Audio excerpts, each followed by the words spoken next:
Number 6 on our countdown is the only domesticated animal that swarms, the honeybee. Individual bees constantly communicate with others in the group through unique body movements, but when chemical signals are used, they can produce a swarm of epic proportions. These chemical signs, called pheromones, trigger responses in other members of the same species. It's bee language. When a swarm of thousands decides to act as one, it's nearly impossible to stop. But there may be a way to manipulate it. This is the bee man. He may have broken their code. 100,000 bees cover his body, creating a living suit. He is Dr. Norman Gary, research scientist and veteran bee wrangler. If this many bees decided to sting him, he wouldn't live to tell the tale. But these bees aren't attacking. By covering his body with a pheromone solution that the queen bee used to hold swarming worker bees together, he has them at his command. To them, he is the queen bee. Bees produce many different types of pheromones. Some help bees orient themselves or recognize each other. Others sound an alarm. And it's the honeybee's collective experience that allows them to make decisions that benefit the entire colony, especially when they're house hunting. In the spring, when a hive starts to get too crowded, a portion of the colony leaves and collects on a bivouac, a temporary stopping place.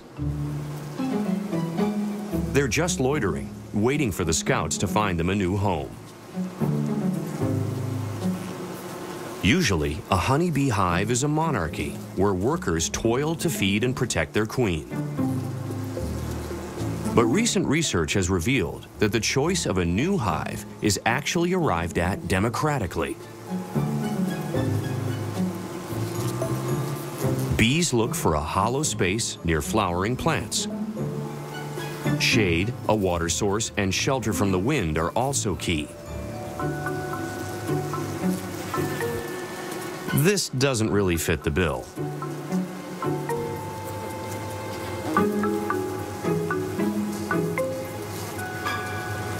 The colony, which can number in the many tens of thousands, dispatches a few scouts to locate a permanent home. The scouts look for a cavity large enough to contain the hive. This RV shows some promise. It has nooks and crannies, it's near a garden, but is it big enough? She inspects the property, pacing the floor and measuring up, just like a human surveyor.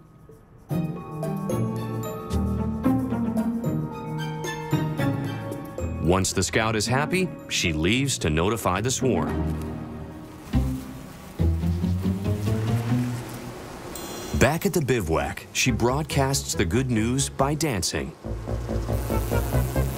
But this isn't just a wiggling, waggling two-step. It's communication, some of the first non-human language ever interpreted.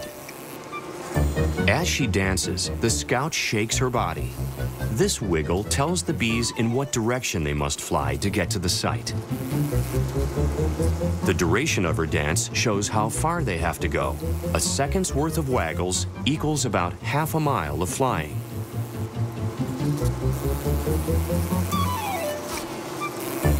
Other scouts watch the dance, following her every move, taking in her directions.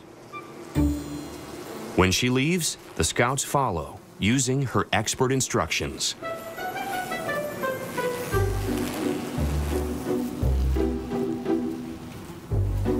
Now comes the second part of the decision-making process. The committee must approve the scout's choice. They too pace out the cavity to see whether or not they agree. Then, like any governing committee, they hold a meeting to consider their findings.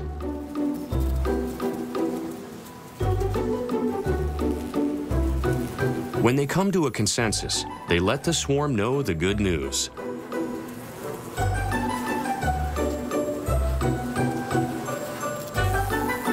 The scouts rush through the swarm, vibrating their wings, a behavior called a buzz run.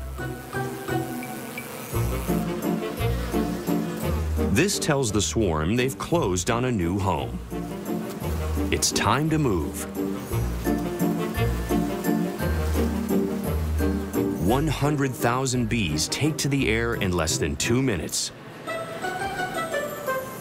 The swarm follows the scouts, leading them to their new home.